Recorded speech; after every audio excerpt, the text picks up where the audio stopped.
ya. Oo, buhay na kailan sa Iko sa ito no best Jiban. Sige. Giovanni Villarino? Sige. Ate Sam. Magkita ra sa siguro ta dito. Sige. Okay. Amping. Okay, salamat. Mga to guys, rider sa Grab.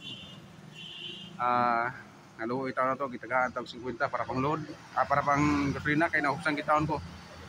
Actually gapon nga sa ligo na kay kuan gasolina. Nya basta wa na ko nabhanga, mahupsan di ko ron. Pagabot na ko sa Mayati Park. Nahubas, so giduot na akong motor. Nya nadaghan motor nga agi sa kuan ni pero siya ni hunong di siya. Iya kong gipunta na noon sa motor. Ko nga nahupsan kay wa ko bantay nga wanay gasolina. So naluoy siya. Offer siya og duot sa motor niya, di man makuha kay maglisod sa ko.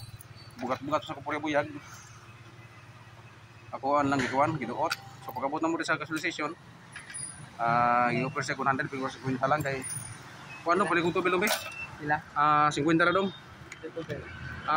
Green. I-offer siya 100 pero 50 lang para igulang kaput balay. Kay para makauli lang ko. So ang iya nga na to Giovanni Villarin. Pasalamat taon niya. Sige guys, dito lang. Ato na sa tapot lang kay para makauli sa balay. Salamat.